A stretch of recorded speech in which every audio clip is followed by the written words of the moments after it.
empresas grandes por el mundo repartidas. Quiero decir que podrían perfectamente licitar este tipo de cuestiones. Por ejemplo, aquí en este caso, leemos ahí, puede contratar con ERES a las personas naturales jurídicas autorizadas no pertenecientes a la Unión Europea que cumplan las condiciones generales de actitud del apartado 411, este que viene aquí. Si el Estado de procedencia no es signatario del acuerdo sobre contratación pública de la Organización Mundial de Comercio, deberá justificar mediante informe. Esto es en el caso que no lo sea, en el caso de Perú sí lo es, ¿no? Si es Perú, digo, si está dentro de la... Si está. Es que José Antonio, no sé si visteis un librito que hizo precisamente sobre esto, ¿no? Lo publicó en México, dice yo la recensión.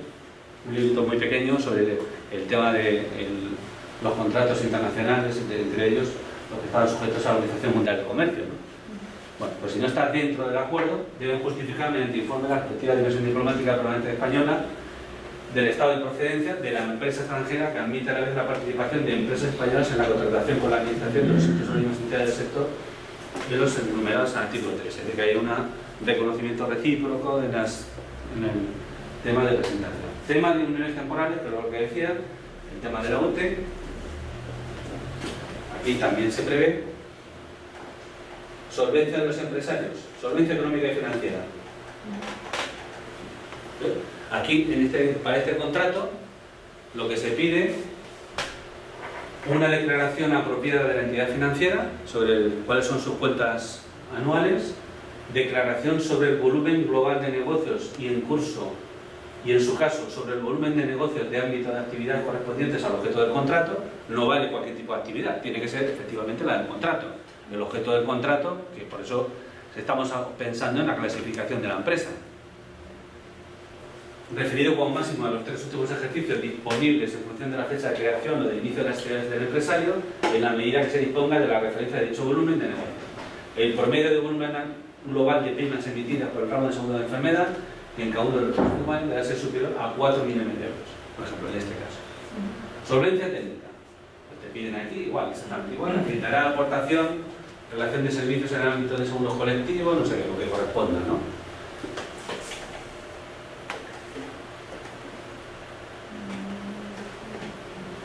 Y personal técnico, etcétera, etcétera.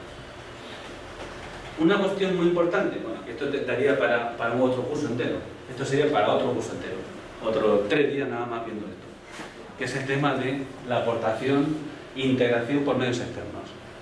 Esto es una cuestión también muy importante, poco estudiado y muy complejo, porque aquí ha habido varias sentencias de la Unión Europea, pues a partir de hace unos 5 o 6 años a esta parte ha habido 2 o 3 sentencias en las cuales lo que antes no se prohibía, es decir, se prohibía sistemáticamente por los estados el que la integración de medios externos fueran aportados por una empresa que garantizaba la solvencia, pero no tenía nada que ver, es decir, no había una relación de empresa matriz filial, por decirlo así, en principio no tenía nada que ver. Y la primera sentencia en la cual se deducido un poco todo esto, sí había una relación de matriz filial y se admitió perfectamente el que la matriz pudiera presentar sus propios medios de solvencia económica y financiera y la garantía sobre la utilización de esos medios, aunque la ejecutora realmente fuera la filial. Y esto es una cosa, ya digo, bastante compleja. Pero también incluso se permite una tercera empresa que certifique efectivamente también que se cumple con los medios económicos y financieros de esa empresa y que garantice efectivamente toda la participación de la otra empresa en ese negocio. Casos, digamos, más raros, es decir, que alguna vez lo que hacen es que este tipo de empresas lo que hacen es firmar, otra cosa también muy interesante para un trabajo de investigación, son las cesiones de contratos.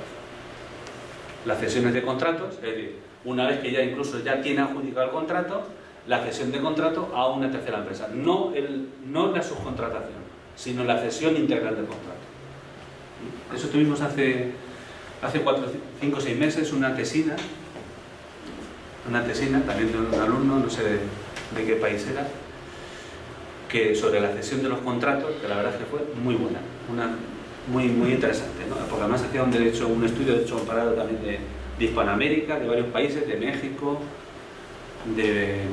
Argentina, Colombia, Panamá, es decir, por lo menos 5, 6 o 7 estados hacía un estudio sobre el tema de cesión de contratos, porque había países en los cuales se permite, no es el caso de Perú, había países que permitían la cesión del contrato y había otros países que no la cedían, no la permitían. No sé, ¿aquí lo conocéis? ¿Cómo está? No hay cesión de contrato. No hay posibilidad de cesión. ¿Solo? Cesión de derechos. Vale, bueno, eso sería, digamos, en la parte parcial que algunos estados tenían. Con autorización de entidad. Y su contrato con autorización de entidad. Bueno, es que el subcontrato, vamos a ver, no podemos tocar todos los temas, pero claro, el subcontrato, cuando es un contrato de la administración, obligatoriamente tendría que tener autorización de la entidad contratante. Os voy a poner un ejemplo muy sencillo, y en una cosa que no hace falta ni siquiera ver que es un contrato. Cuando la administración da una licencia, por ejemplo, claro, en la subcontratación de esa licencia por parte de un tercero necesita autorización. ¿Por qué? Porque el objeto de la autorización es otro. Cierto que la administración puede pensar que otro tercero puede estar en buena situación para poder ejecutar esa actividad, ¿no? Porque tendría que tener una licencia de actividad, que es al fin y al cabo una licencia, ¿no? El tema de la subcontratación, al margen que esté evidentemente limitada, pues tiene que tener una autorización. Y además tenemos un caso que nos pidieron un informe no hace mucho tiempo, precisamente donde era un municipio, es un municipio más un poquito grande, y ahí lo que ocurrió era precisamente que en esa subcontratación, la subcontratación que había hecho, lo que se hace es lo siguiente: la administración puede o no puede realizar esa fiscalización sobre la subcontratación. Puede o no puede hacerlo directamente, pero lo puede delegar en alguna persona concreta que interviene en el contrato, bien en el responsable del contrato o bien en aquellos directores que se nombran para la dirección de la obra. Es lo lógico, o bien es esa persona que es el director de obra o bien es el contratista responsable, la persona responsable del contrato. ¿Para qué? Para que sean estas personas las que realicen, digamos, la labor de control en el momento preciso de que el contratista subcontrata solo lo permitido en el contrato y con quien se permite en el contrato. Y en este caso no se había hecho esto, con lo cual finalmente el órgano fiscalizador de la subvención hacia este ayuntamiento lo que hacen es coger y decir, vale, muy bien, pues entonces en la parte que tú has incumplido la fiscalización de la subcontratación, yo te retiro la subvención, que eran unos 200.000 euros. Yo te retiro esta subvención y pierdes esa parte de la subvención. Y entonces, claro, ahora se tiene que montar, tuvimos que hacer un informe precisamente para poder justificar esa labor, que no era una labor directa del ayuntamiento y cuya responsabilidad recae en el director de obra, en su caso, o que en este caso concurrían las dos personas, en las mismas dos personas, ¿no? Eso hay que tener cuidado, que en el tema de subcontratación hay que tener cuidado, porque claro, el órgano responsable de esa fiscalización sigue siendo la administración, no lo pierde, a no ser que lo delegue, por lo cual es más fácil esa delegación cuando ya se nombra responsable que sea la propia administración, ¿vale? Un caso muy importante en materia de contratación, yo creo que esto es interesante también, en alguna sentencia, ha habido una sentencia en el 2010, en la sentencia WAL, como muro, en la sentencia WAL, precisamente una de las cosas que se debaten es esto que acaban de decir, si en las cláusulas ya del contrato, en los pliegos de condiciones, se tiene que identificar quiénes son los subcontratistas, porque esto ya te lo pide la ley. Es decir, usted vale, muy bien, va a contratar, ¿qué porcentaje de contratación le permito? Le permito el 20% sobre ese subcontrato y además me tiene que decir sobre con quién va a contratar, porque yo tengo que dar el visto bueno. ¿Qué es lo que ocurre? Que si luego finalmente, cuando se está ejecutando el contrato, el contratista elige a otro subcontratista distinto al que ha determinado cuando se estaba formalizando el contrato, la administración entiende, decía el Tribunal de Justicia, que se había roto la parte, digamos, de esencia del contrato. El objeto del contrato se había roto. ¿Y la administración por qué? Porque la administración no tiene por qué fiarse de otro subcontratista distinto al que ha autorizado. Era suficiente para resolver el contrato. Por eso digo que es muy importante que todo el tema de subcontratación es otro de los temas muy bonitos, ¿no? En materia de contratos, ¿no? Tiene siempre, hay muchos perfiles y en cada país, ahí sí necesita derecho comparado, pero en cada país, digamos, que tiene particularidades y unas regulaciones muy concretas, ¿no? Pero es interesante, ¿no? Esto, pues ya digo, esto ya no deriva de las propias leyes de los estados, en el caso de la ley europea, sino que ha sido una reformulación de esto del objeto, la esencialidad del objeto del contrato y la ruptura de la parte, digamos, de esencia del contrato, del objeto, para que incluso la administración pudiera resolver. No, es una parte fundamental. Y hay una pregunta, doctor. Sí. A una entidad que le preocupa el objetivo principal, que es el incluir, digamos, un determinado proyecto, vamos a suponer que se dé ante la eventualidad de un contratista que, digamos que fue calificado, se le otorgó la buena prueba, pero no cumple esas condiciones de solvencia de repente que se requiere. Y puede darse el caso de que hay un subcontratista, consigue esas condiciones y le conviene, digamos, a la administración que ese contrato se subcontrate. Pero tiene que estar, bueno, pero previamente tiene que estar pactada una cláusula que se puede realizar. El pliego de condiciones, las bases contractuales, es decir, el contrato, bueno, por lo menos en nuestra regulación, es decir, si todos los contratos tienen que estar determinados, incluso puede haber determinado que no hay subcontratación. También no se puede indicar en los pliegos que no puede haberlo. Si lo hay que especificar en qué grados, cuál es el precio, o sea, la parte del contrato, el montante del contrato, que se va a determinar para determinar precisamente el tanto por ciento que se dedica a la subcontratación. Porque es que si no, entraríamos, ¿qué ha pasado? O ¿qué ha pasado históricamente? Se entra en la subcontratación en barrena. Se entra en subcontratación en barrena. Yo soy Ferrovial no sé qué, soy una empresa súper importante, pero esta tontería de no sé qué, de hacer alcantarillas de no sé qué, pues eso se lo encargo a no sé qué empresa. No. Eso no se puede hacer. Luego no sé si en la práctica se hace o no se hace. Quiero decir, que no se puede a lo mejor saber si lo ha hecho Ferrovial o lo ha hecho otro. Es que eso no se puede saber. Tuvimos un caso una vez de unas empresas que se dedicaban al tema de empresas excavadoras. Ferrovial no tenía empresas, tenía excavadoras, pero en un tramo, en una de las tramos de la M40 o M50 de Madrid, no tenía empresas, no tenía esas excavadoras. Las excavadoras a su vez subcontrataban las cisternas de agua, porque necesitaban regar, pasar los rulos, volver a arañar, no sé qué, hacer todo esto, ¿no? Subcontrataban. ¿Y sabéis qué pasó? Y estas cisternas de agua iban a extraer el agua al canal de Isabel II, se llama. El canal de Isabel II eso lleva unas protecciones normativas de tres narices, no se puede coger agua ahí, porque es agua además de la administración. Y esto no son la administración, esto es un contratista, claro, que va allí, pasaba por allí y he cogido y he llenado 30.000 litros de agua para poderlo llevar a una carretera y regarla, o para humedecer, lo que sea, ¿no? Y claro, y curiosamente, claro, ¿qué hace la administración? La administración se da cuenta, le sanciona. Y claro, le sanciona y dice, bueno, y el otro que dice, no, vamos a ver, es que a mí me han mandado. Alegaciones, a mí me han mandado. Y dice, bueno, vamos a ver, ¿y quién le ha mandado a usted? No, a mí me han mandado Ferrovial.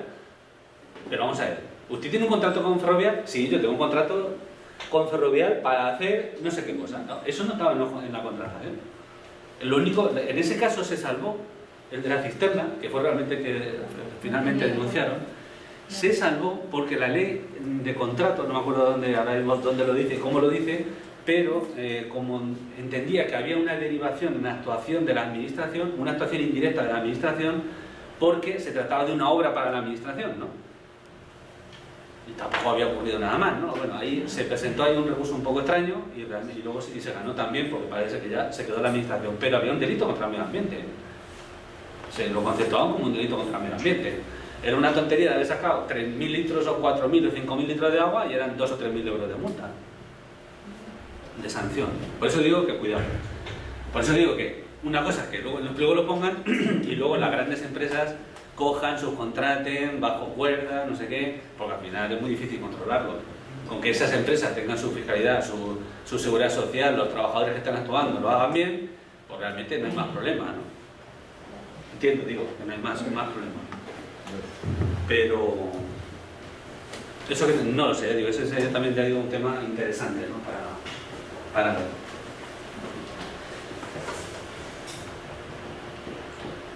No sé si de este pliego os interesa ver alguna cosa más. ¿Alguna cosa que os llame la atención por lo que trabajáis o veáis o de algún punto concreto? ¿Os interesa algo? Algunas condiciones del contrato. ¿Condiciones te refieres a criterios de adjudicación? Claro.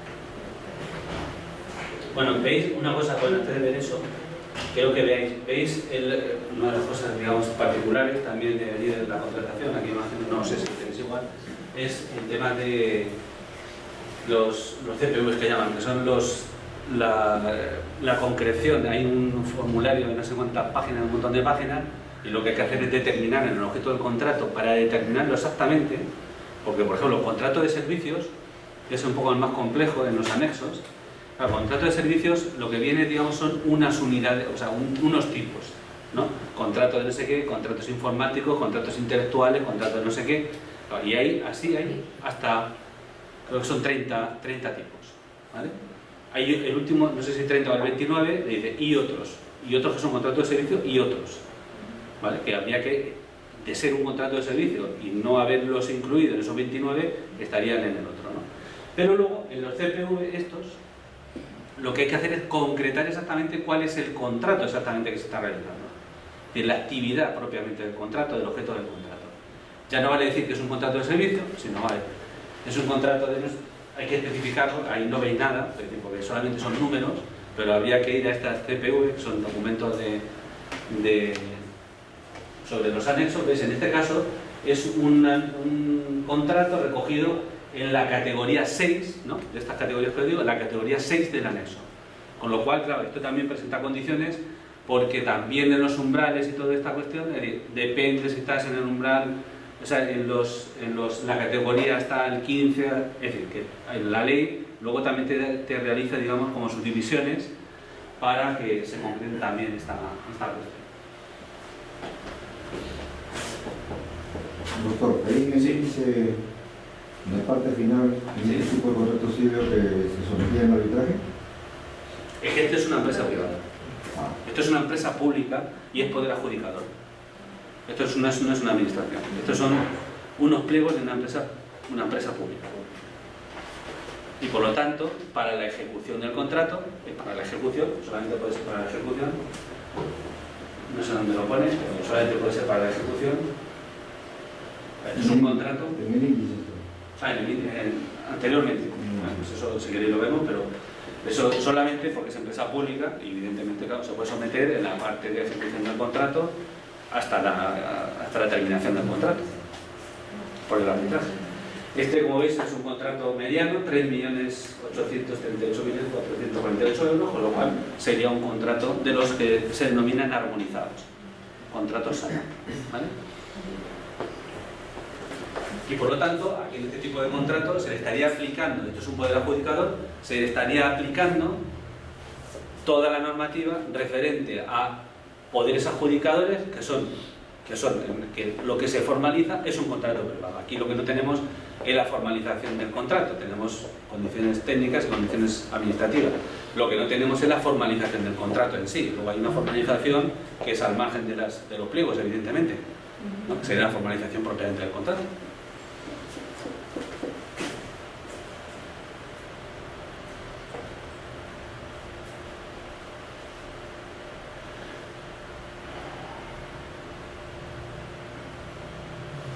Bueno, vamos a ver. El tema de los criterios, bueno, aquí se solicitan, lo veis, es decir, se establece varios sobres, son 2 sobres. En este lo que te indican es, esto seguro que os resulta de mucho interés para lo que vosotros hacéis, ¿no? Es decir, por lo menos por ver, porque estos aspectos es interesante. bueno, aunque tengáis otro sistema, en este sobre pues te dicen cuáles son y cómo debe ser para el caso de los criterios de cuantificación automática. A ver, este sería el apartado de valoración de ofertas. Un ejemplo.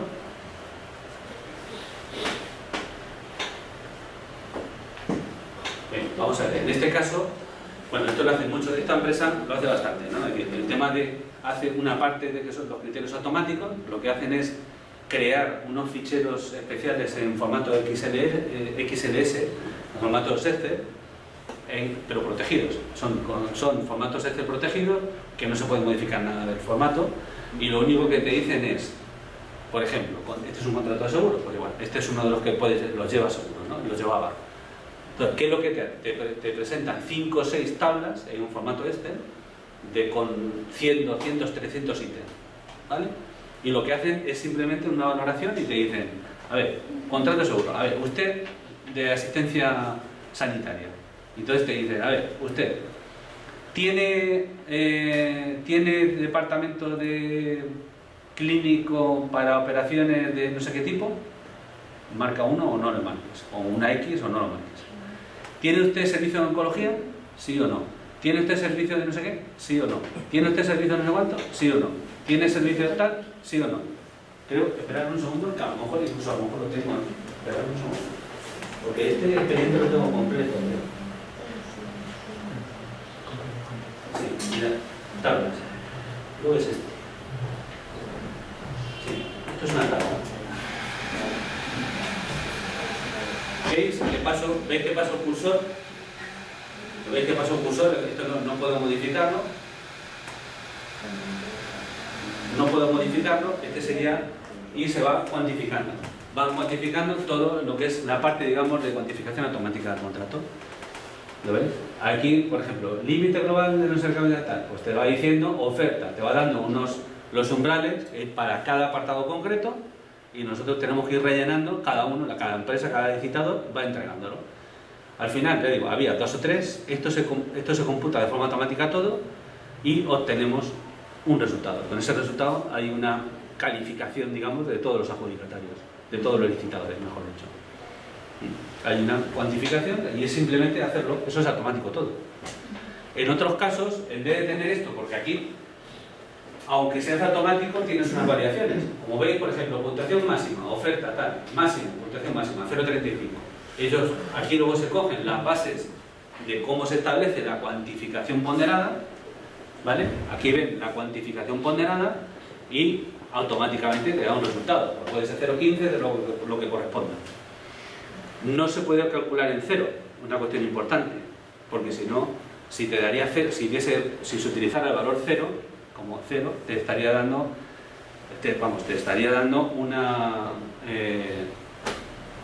una baja temeraria. Uno podría estar valorando y que le diera 0. Pues eso sería baja temeraria. Entonces todo se calcula siempre en 0,0001 mínimo. El mínimo siempre tiene que ser 0,001 en unidades de millar. Porque si no, ya digo, esto ya automáticamente daría una cantidad que es, entonces ya matemáticamente salvan el tema este. Luego, en la relación de adjudicatarios, sí que cuando se establece la baja temeraria, si se establece, por ejemplo, en los pliegos de condiciones en un 20% la baja temeraria, pues todos aquellos adjudicatarios que estén por debajo, la baja temeraria sabéis lo que es, ¿no? ¿No sabéis lo que es la baja? No, lo llamáis de otra manera aquí, que os veo un poco extrañados. La baja temeraria... ¿Eh? A ver, la baja temeraria es que te dicen, vamos a ver, todos aquellos licitadores que presentan, vamos a poner un ejemplo. Vamos a poner un ejemplo. Presentan, seguro que lo tenéis, vamos, estoy convencido. El máximo que se puede, la oferta es 100 máximo, ¿vale? Y entonces hay una empresa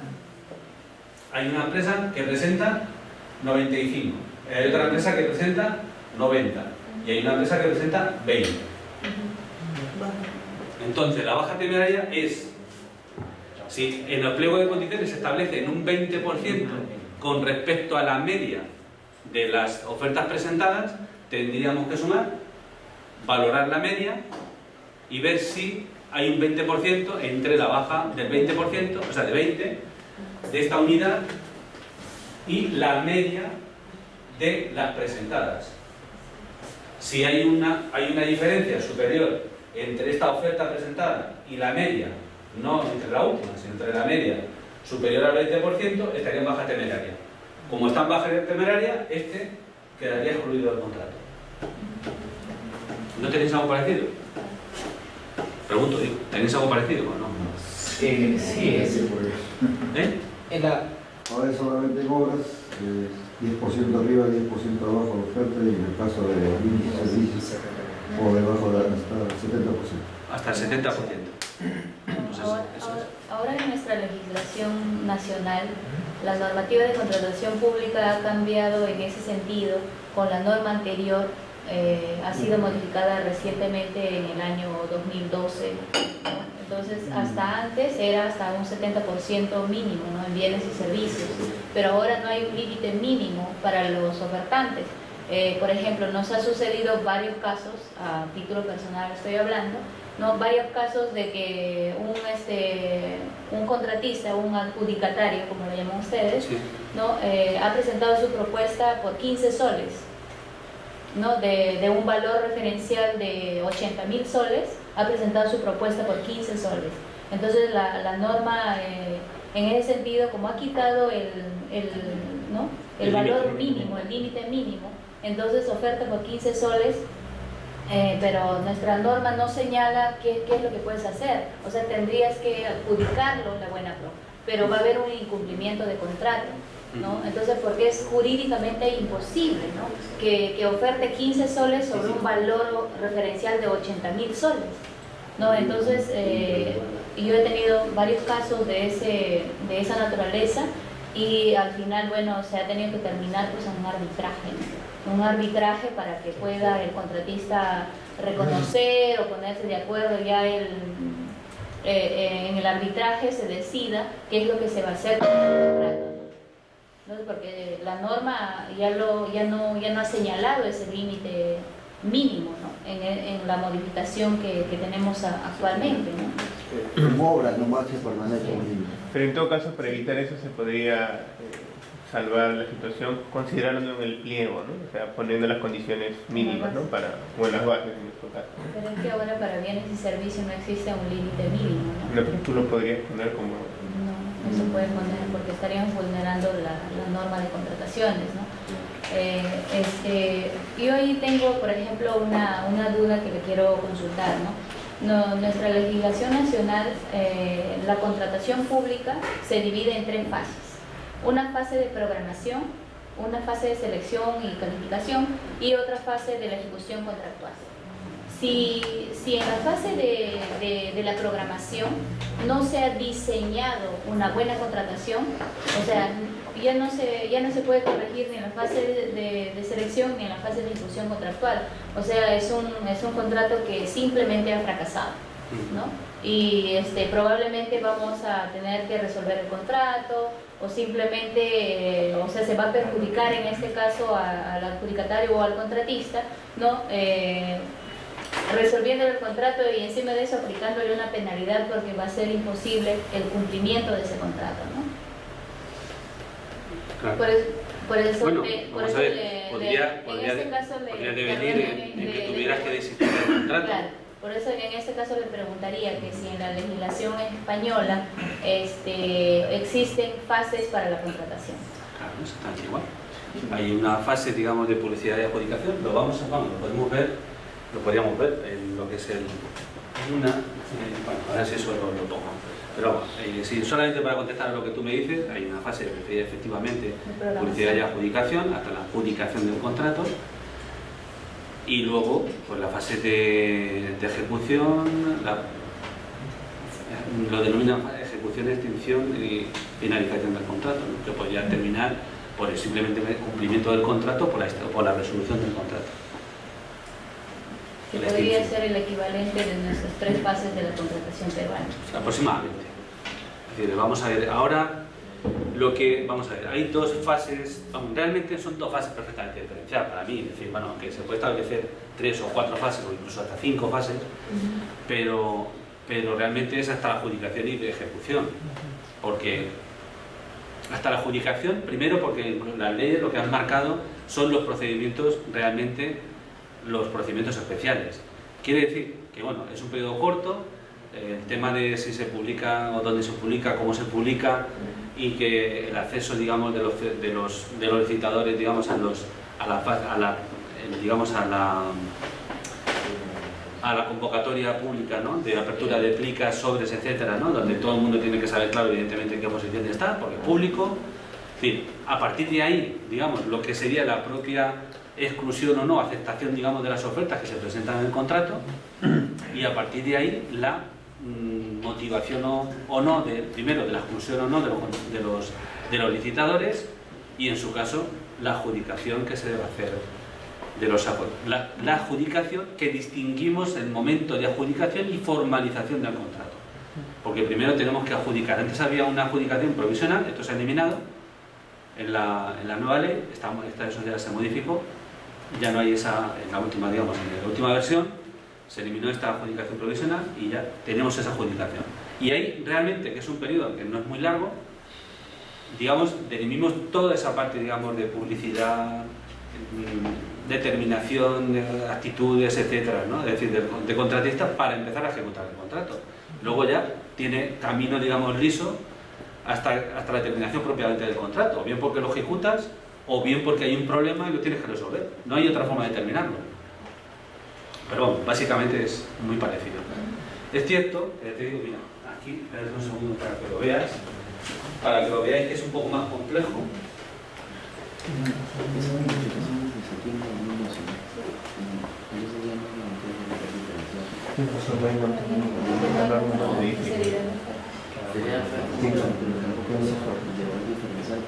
No, lo que tú puedes poner la condición en cual, pero no puedes restringir un servicio.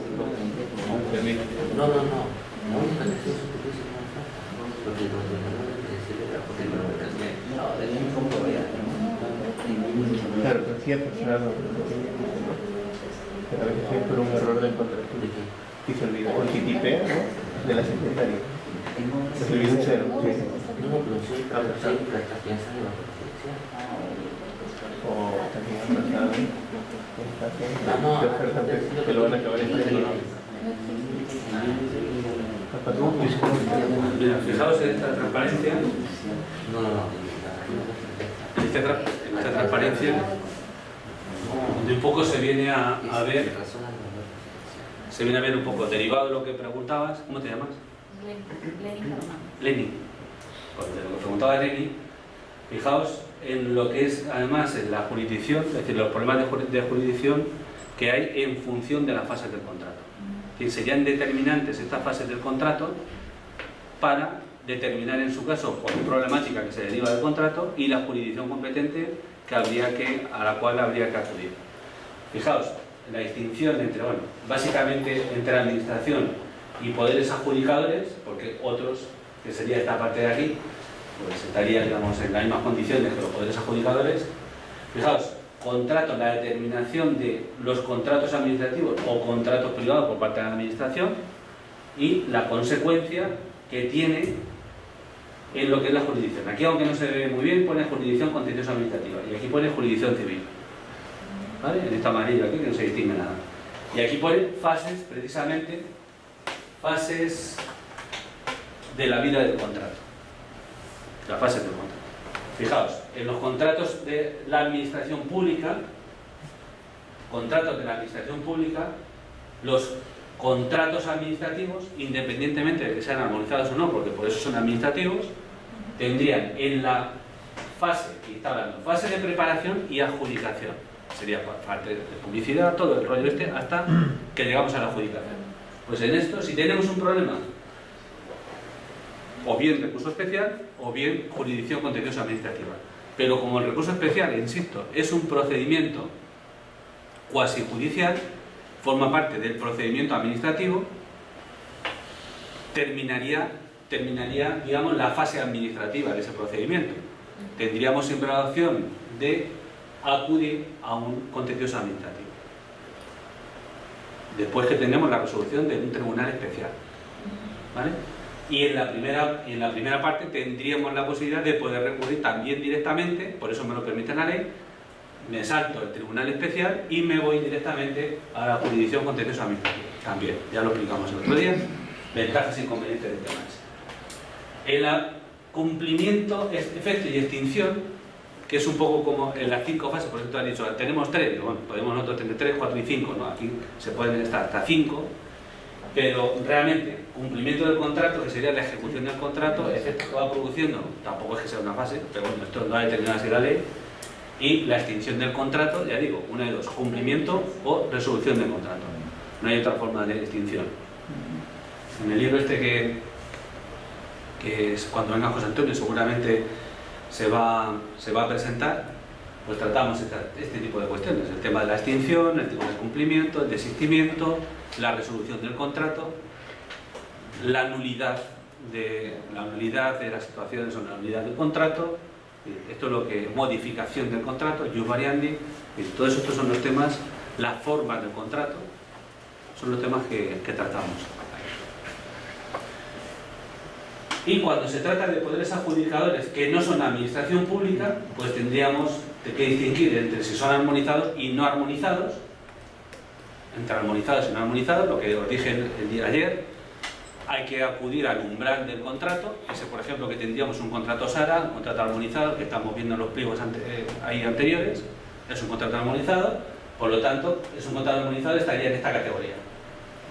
Entonces, para la preparación y adjudicación, para esta fase, aunque no es administración, y se trata de un contrato privado, tendría el mismo tratamiento que la administración. Tendría la posibilidad de acudir al contencioso administrativo. En el caso de los contratos armonizados, en la fase de cumplimiento de efecto y extinción, tendría jurisdicción civil. ¿Por qué? Porque la protección se quiere hacer íntegramente y exactamente igual, sea o no sea administración. Pero ya en lo que es la ejecución, por eso decía, no sé quién era vosotros que lo decía, ¿no? Por arbitraje, claro, por arbitraje, porque no es administración pública. Y cabe posiblemente, claro, ir hacia la cláusula de arbitraje, que simplemente es un reconocimiento de que es posible el arbitraje, se acabó. Esto se empezó a incluir en este tipo de empresas este año. Pues es un contrato que de finales será de 2013, que ese contrato. Y en contratos no armonizados, en contrato de obras inferior a 5 millones de euros, por ejemplo, que sería un contrato no armonizado, un contrato no SARA, aquí preparación y adjudicación al derecho civil. Ejecución al derecho civil. Es la gran distinción que hay. Que por razón de la cuantía te obliga a ir por los mismos procedimientos que si fueran administración, por los mismos procedimientos, aunque no sea administración, y cuando estamos hablando de contratos que no son armonizados, directamente, te obligan a ir directamente a la legislación civil. Aquí hay una duda que no está resuelta, si tratándose de un contrato armonizado y siendo administración, un poder adjudicador, y tratándose de un contrato armonizado, si como tiene la misma, digamos, como existe la posibilidad y es potestativo de los contratistas ir bien al recurso especial, bien a la jurisdicción contencioso administrativa, si es posible o no, fijaos la gran importancia que tiene, por eso no está resuelto todavía, nos lo hemos planteado un poco a nivel teórico, pero no ha habido ninguna resolución de tipo práctico. A ver, si se trata de no administración, potestativamente la administración puede acudir al recurso especial o al recurso contencioso. Pero si no es administración, ¿podría recurrir directamente al contencioso? Es que no es administración. Y el contencioso está hecho para la administración.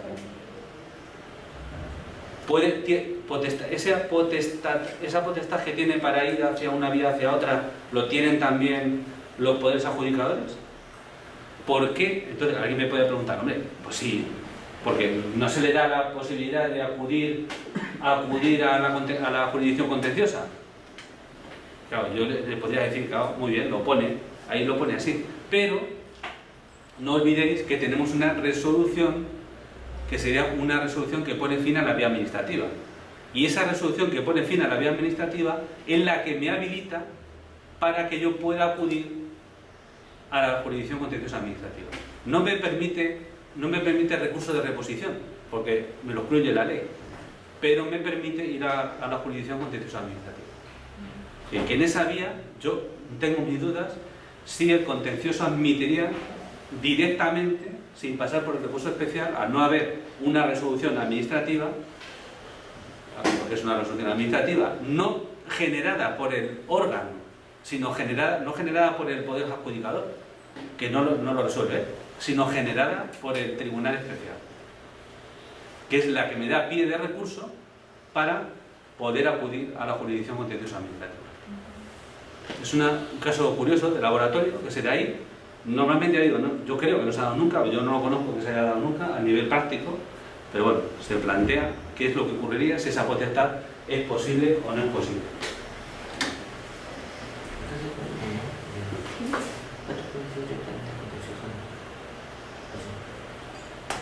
Bueno, a ver, decía...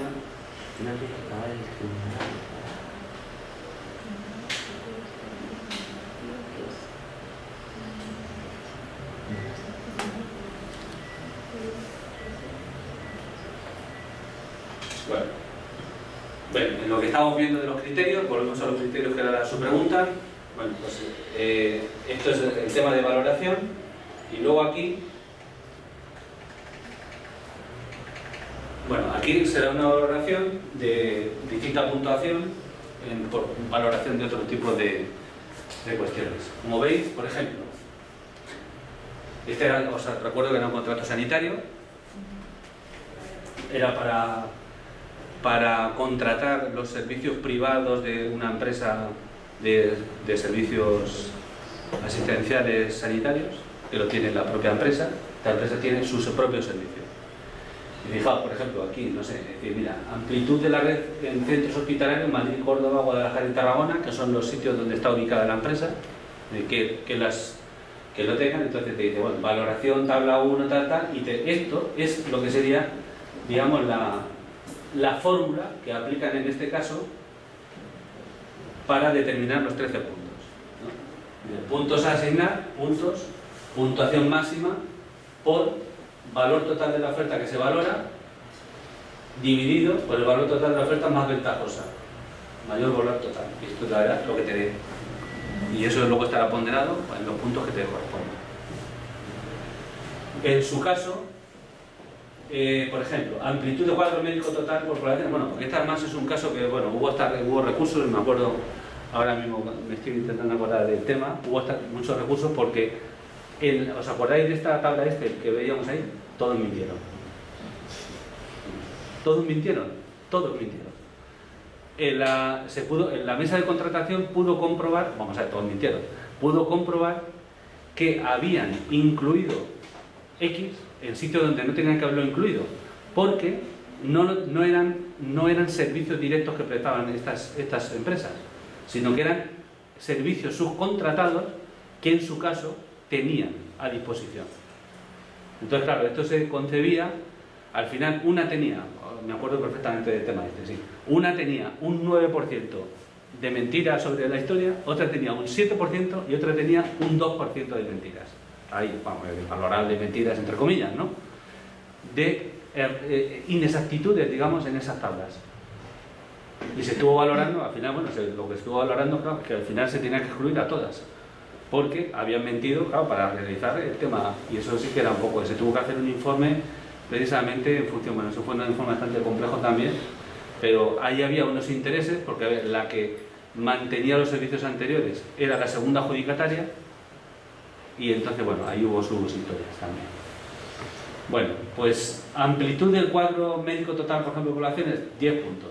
Valoración de la oferta, ahí aplica la misma fórmula. De estas fórmulas, en cada pliego hay fórmulas distintas. En función de lo que se está valorando, son fórmulas distintas. Pero son fórmulas, luego lo que te determinan son valores ponderados, que eso es muy importante.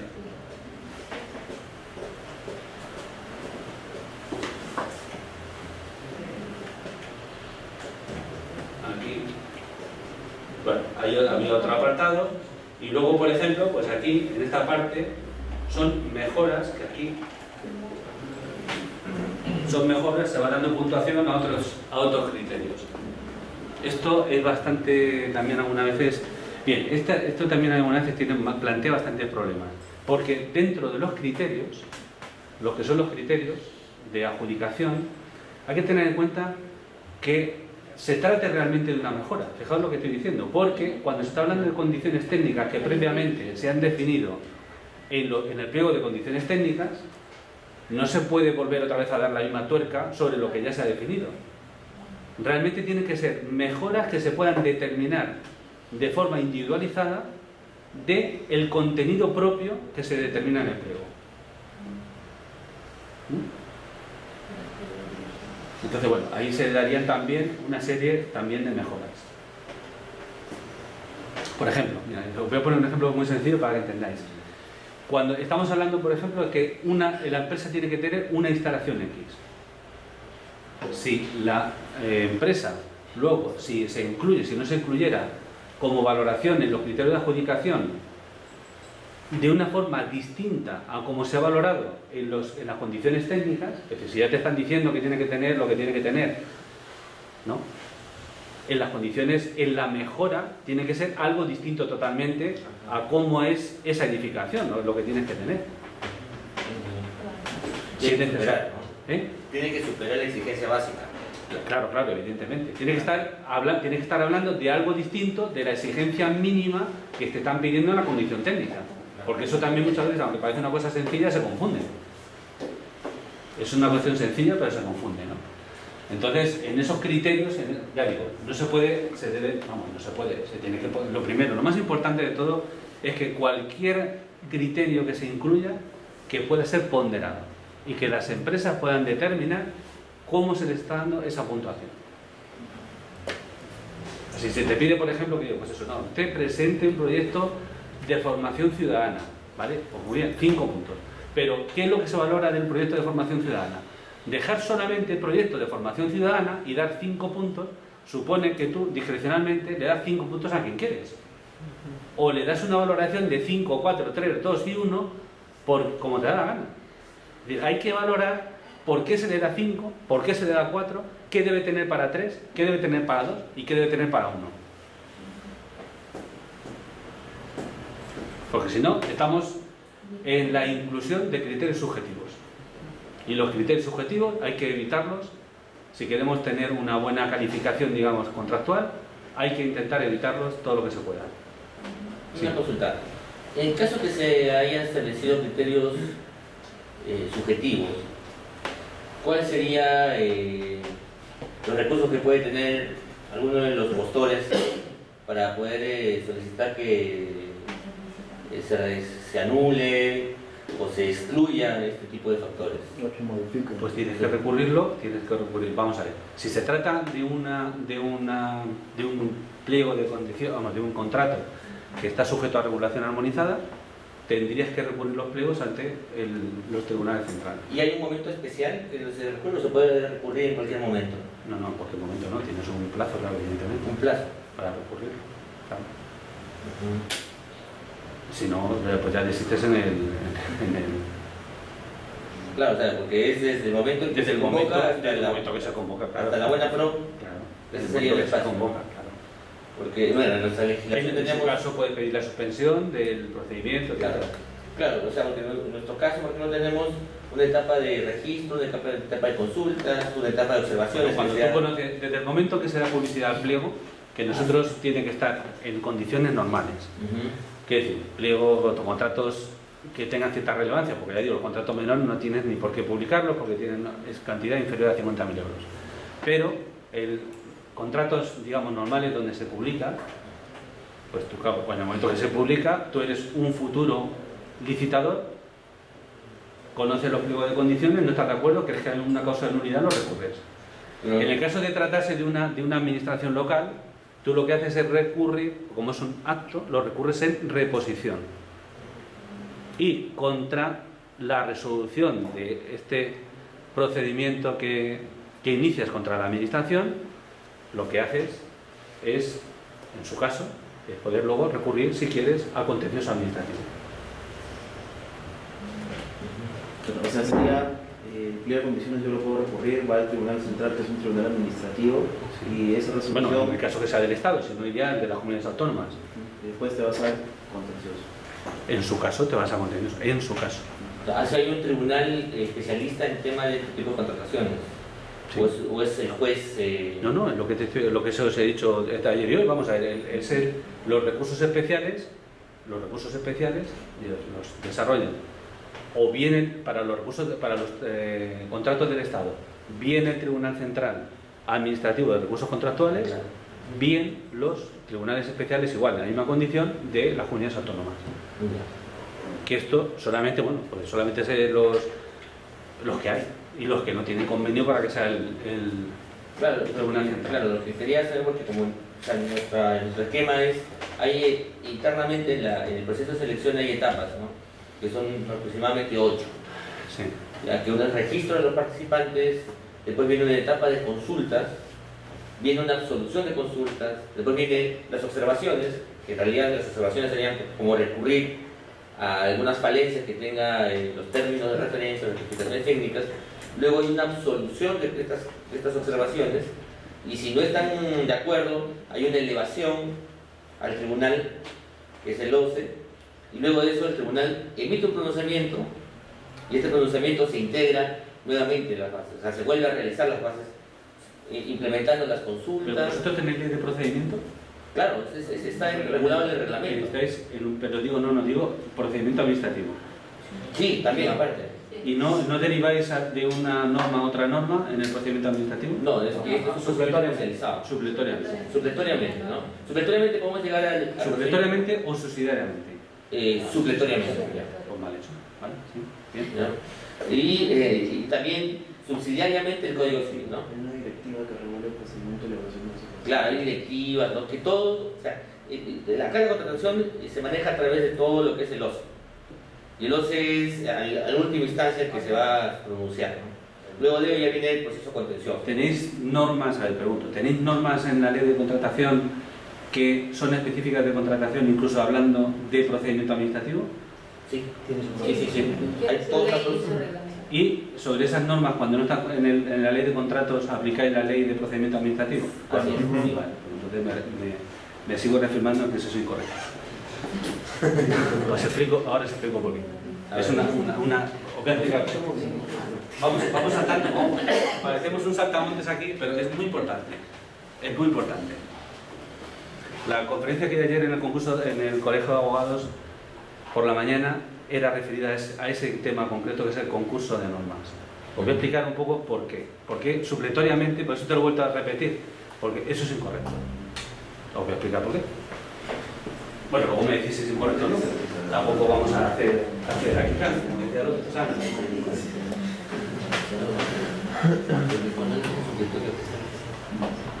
Cuando dice subsidiario, si no está regulado, pasa a otro. Subsidiario depende.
segundo lugar, el derecho público y el lugar de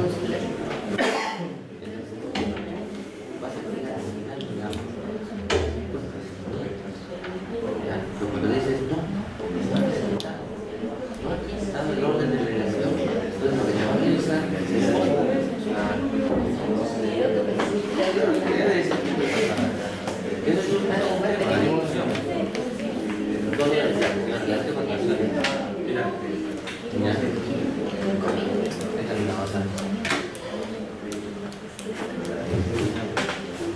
estaba diciendo Random que hagamos todo seguido hasta las 2:30 porque tenemos que ir a la clausura del curso del Colegio de Abogados también, entonces lo haremos todo seguido hasta las 2:30 y ahí tendremos que parar ahí.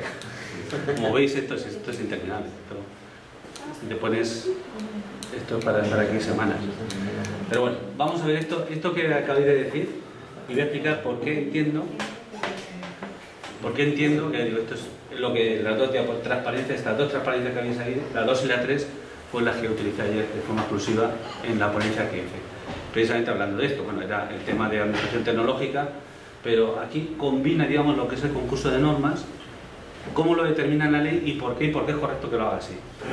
Fijaos, aquí en el tema de concurso de normas tenemos 3 normas, como veis, 3 normas. He puesto ahí el ejemplo con 3. Son 3 normas consideradas generales, evidentemente son 3 normas generales y especiales en su caso, depende cómo lo veamos, ¿vale? Porque es una ley general de procedimiento administrativo, una ley general, digamos, sobre contratación electrónica, de acceso electrónico, o sea, de acceso de medios de utilización de medios electrónicos, de acceso de ciudadanos a la administración electrónica, y otra que es la Ley General de Contratación. Bueno, ahí pone 30/2007, que es la ley original, ahora estamos en el texto refundido 3/2011, ¿vale? Es la misma. Bien, ¿qué es lo que ocurre? Y veis que hay una flechita que pone, no pone supletoriedad, pone subsidiariedad. Sí, no se ve muy bien, pero subsidiaria. Aquí pone subsidiaria y aquí pone subsidiaria. Vamos a ver la siguiente, que digamos que es más compleja para que entendáis bien cuál es esa relación normativa. Este esquema lo podéis encontrar en el libro que hice yo, que luego ya os pasarán y podéis bajar de la nube, está sacado de ahí. Bien, vamos a ver. ¿Qué luego ocurre? Que realmente hay una norma, al final todas las normas son generales y todas pueden ser especiales, todas, dependiendo cómo se vea. ¿Qué luego ocurre? Que en el caso, como casi ocurre en todo, por eso os he preguntado, ¿qué pasa aquí en Perú? ¿Cuál es el problema? Que el problema es que al final damos preponderancia a las normas de contratos. Damos una preponderancia sobre las normas de procedimiento porque para la contratación queremos tener específicamente unas normas concretas. Esto es discutible. Yo lo he discutido mucho, un compañero mío de la universidad que se ha dedicado mucho al tema también tecnológico, lo hemos discutido mucho y él dice que no, él mantiene que por qué, que el procedimiento administrativo que sirva con condiciones iguales para todas las tipos, digamos, de normas y procedimientos que se puedan determinar en esas normas, ¿no? Esta es una opción. Pero si el legislador comunitario, que ahora es lo que yo le digo, si el legislador comunitario ha querido tener un procedimiento especial, será por alguna razón, ¿no? Para mí, la razón mejor de todas, yo creo que la que tiene más peso, como yo le digo, vamos a ver,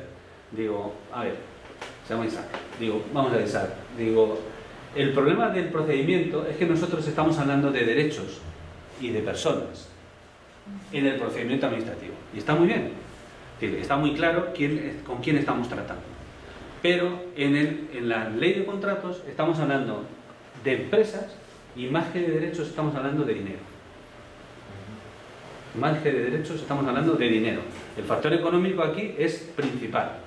Estamos jugándonos el dinero. En definitiva, no estamos jugando el dinero en el contrato. Por lo tanto, el legislador es legítimo, yo entiendo, que pueda establecer procedimientos específicos en materia de contratación. Y que sean distintos, pues a lo mejor luego no hay tantas diferencias, ¿no? Pero, por ejemplo, ¿Por qué mantener un trámite de audiencia con 15 días? Pues lo que ha hecho la ley de contratos es decir, yo quiero 10, porque creo que con 10 es suficiente, porque necesito agilizar los trámites. Y no me puedo estar eternizando en garantías que a lo mejor a los particulares como tal, porque son personas quiero decir, ¿no? Físicas, ¿no?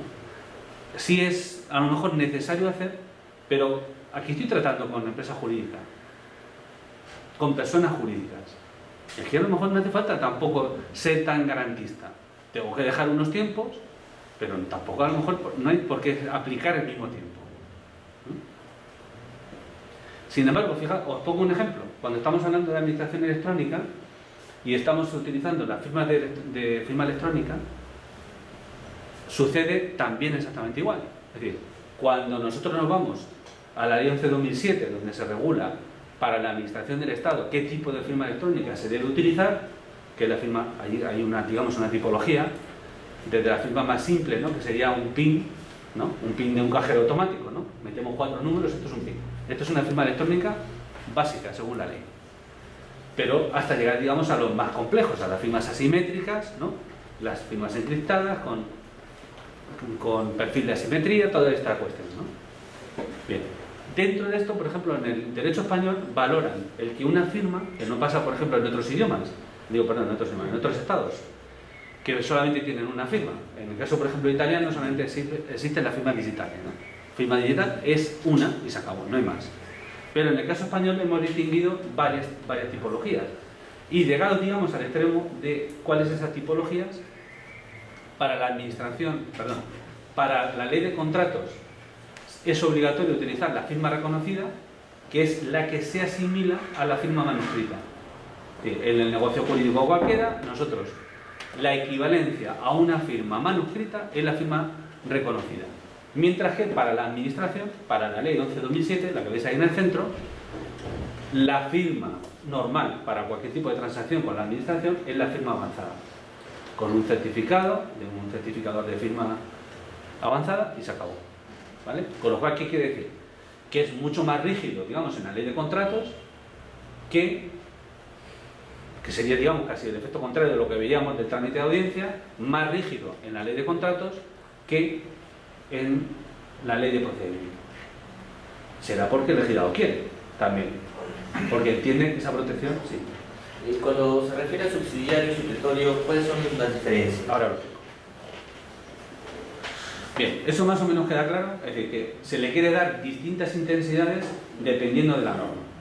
Más intensidad a la norma que requiere más intensidad, menos intensidad a la que requiere menos. Entonces, ¿qué es lo que ha hecho la ley 30/92? Claro, la ley de contratos. En la ley de contratos se planteaban algunas cosas, luego algunas han sido solucionadas y otras no han sido solucionadas. Y sigue manteniéndose porque hay una subsidiariedad.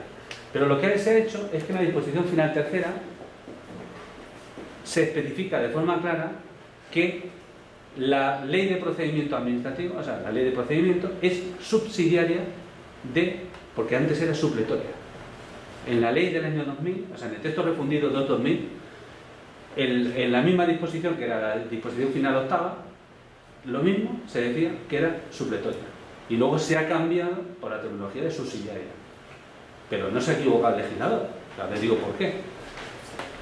Entonces, ¿qué es lo que ocurre? Que en su caso, o qué es lo que ha ido ocurriendo, que claro, la ley de electrónica, esta, es una ley especial.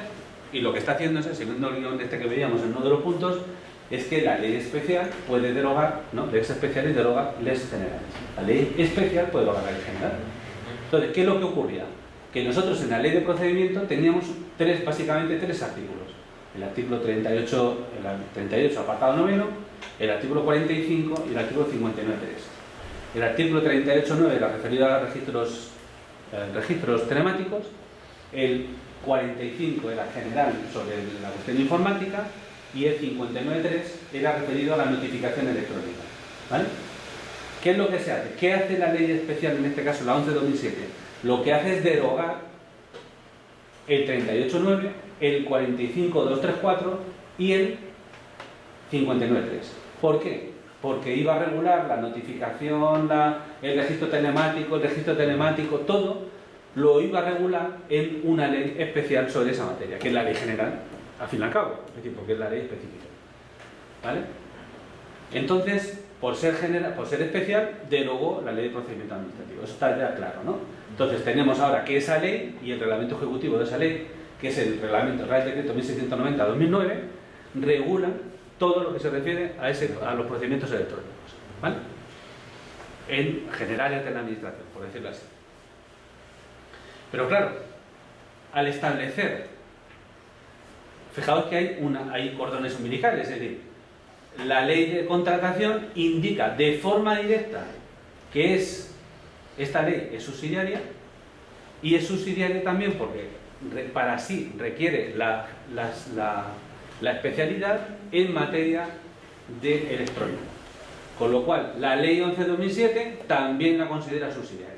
Y ahora voy a explicar por qué. Hay una sentencia, que es la sentencia de 23 de noviembre del año 2003 de la Audiencia Nacional, que viene a diferenciar de una forma muy sencilla cuál es esto. Bueno, no sé si es muy sencilla o no, pero voy a intentar explicarme y así entendéis a ver, por qué la diferencia. A ver, la subsidiariedad se refiere, por eso yo te he hecho la pregunta, la subsidiariedad se refiere al desplazamiento normativo.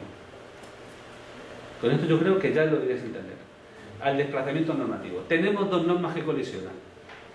Y si una norma, la norma A y la norma B. La norma A es la principal, la B, la que entendemos subsidiaria. ¿Qué es lo que ocurre? ¿Por qué se produce un desplazamiento de la norma? Porque las dos normas, la A y la B, regulan lo mismo. Regulan lo mismo. Por ejemplo, el trámite de audiencia. Si yo tengo una colisión, es decir, entre no sé qué aplicar, lo que me está diciendo la subsidiariedad es que en caso de colisión normativa entre la norma primaria y la norma secundaria, la norma primaria desplaza la norma secundaria. Y entonces se aplica siempre la norma primaria. Siempre. ¿Vale? Porque estamos pensando en que regulan lo mismo. Entonces, eso sería la subsidiariedad. Entonces, cuando estamos hablando, entonces, ¿qué significa supletoriedad? Supletoriedad.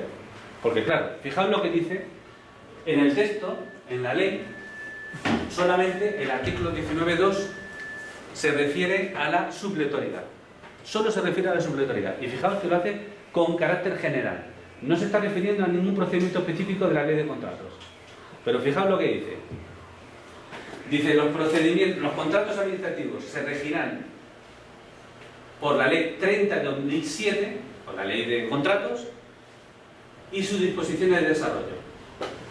Quiere decir, primero, le está dando preponderancia a todas las leyes de contratación y los reglamentos ejecutivos. ¿Vale? En su caso, le está dando a la ley, al texto refundido, al reglamento ejecutivo del 817/2009, al Real Decreto 1098/2001, que son los reglamentos ejecutivos que ahora mismo están en vigor. ¿Vale? Esto es lo que se hace por un lado.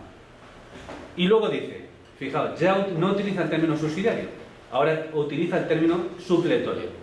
Y ahora dice, y supletoriamente, dice, normas de derecho administrativo y en su caso, normas de derecho privado. Fijaos, normas de derecho administrativo y en su caso, normas de derecho privado. Quiere decir que ya en la escala tenemos la ley, los reglamentos ejecutivos y ahora, en defecto de... ¿Por qué supletoriedad? Porque sirve para rellenar lagunas, no en caso de colisión, no desplaza nada. Solo para rellenar lagunas. En caso que me falte regulación en la norma primaria.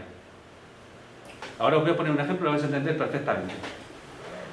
Y entonces dice, vale, en caso de que tenga una laguna jurídica que no sepa qué aplicar, vale, pues me tengo que ir a las normas de procedimiento administrativo. Se entiende que tendré que ir a la ley de procedimiento y en su caso a otras normas. ¿Vale? Y luego me dice, o en su caso, al derecho privado. Y vosotros me podéis decir, a ver, bueno, vamos a ver. ¿Y cómo puede ser esto posible? ¿Cómo puede ser que estemos jugando al fútbol y terminemos jugando al béisbol? Porque es que al final es lo que ocurre. Estamos hablando de un partido de fútbol pero al final terminamos jugando a pego. ¿Y esto es posible? Porque estamos en un estadio y terminamos en el otro. Esto, no sé, es un poco extraño, ¿no? A ver, me explico. Voy a poner un ejemplo, yo creo que lo vas a entender perfectamente. En un caso, además, hace 10 días emití un informe en esto, lo vas a entender muy fácil. Bien, se presenta el siguiente caso.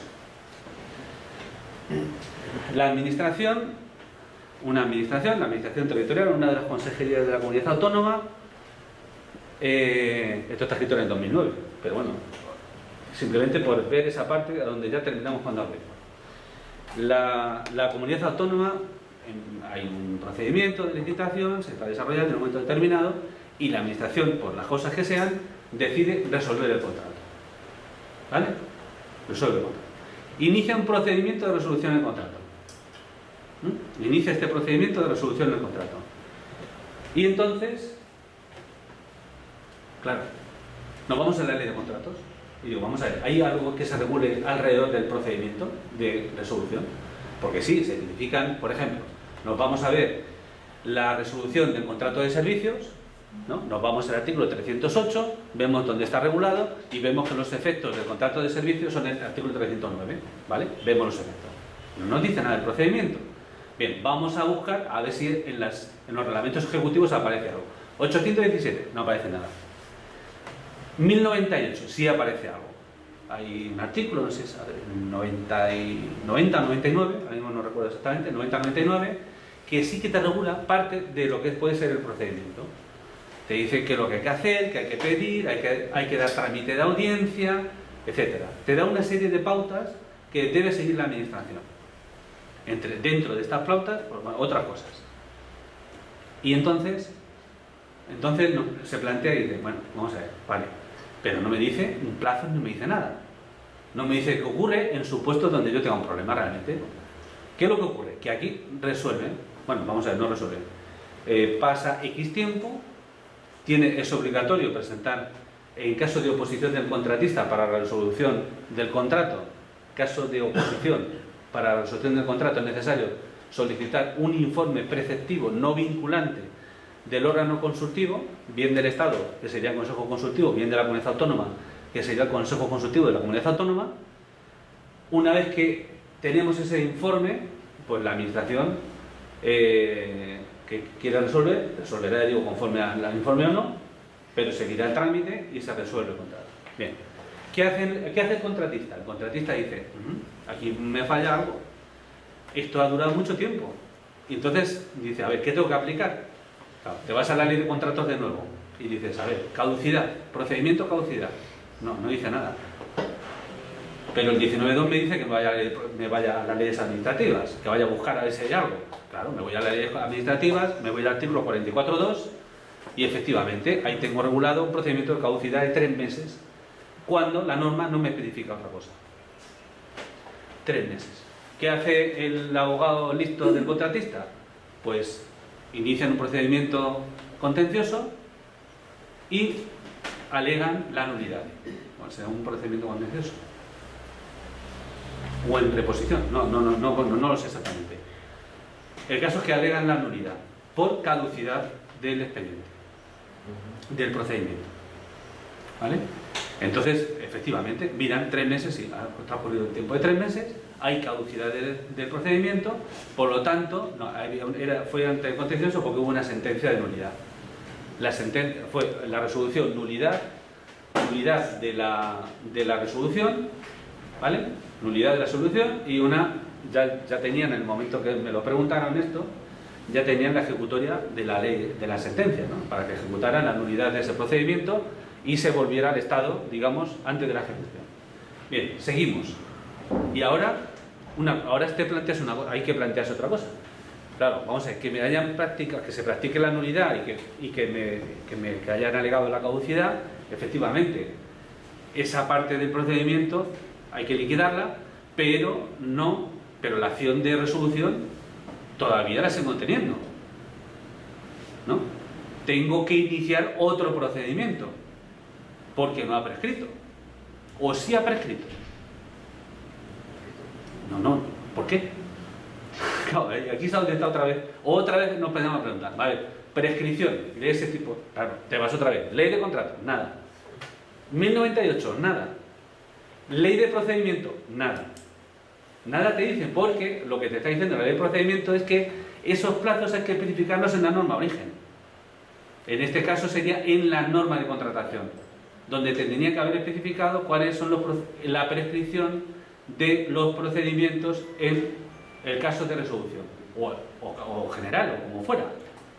Vale, no se aplica. ¿Qué es lo que ocurre? ¿A dónde tenemos que ir a mirar? Entonces, tenemos que ir a Horace Begur. Y tenemos que ir al Código Civil. Claro, tenemos que ir al Código Civil y ver qué es lo que dice.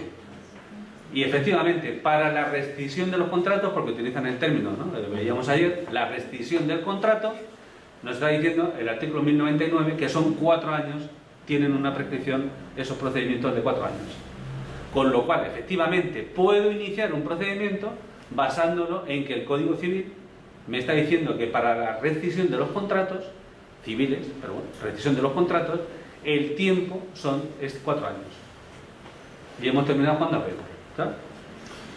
Por eso es que lo que he dicho, no me parece correcto por esa razón. Luego ya vosotros interpretáis lo que queráis y tan amigos todos.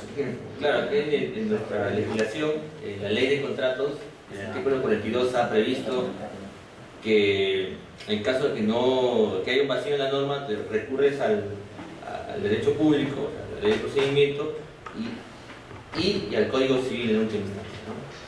Y un caso muy típico es el de la fuerza mayor y caso fortuito. Porque si bien el reglamento establece fuerza mayor, pero no lo define. Te vas al procedimiento administrativo, no defines. El único lugar donde se define la fuerza mayor es en el Código Civil. Entonces, en caso de que tú quieras evaluar situaciones, hechos derivados de una fuerza mayor, tendrías que de todas maneras sustentarte en el Código Civil. No hay otra forma. Por ejemplo, en lo que es el requisimiento sin causa, también se recurre al Código Civil. Lactium reverso. Sí, lactium reverso. Es que tengo también una cosa que la tengo inconclusa, llevo 3 o 4 años con ella, pues todos los enriquecimientos sin causa, ¿sí? Lactium reverso de responsabilidad, eso es como se llamaba en el derecho, en el derecho romano, ¿no?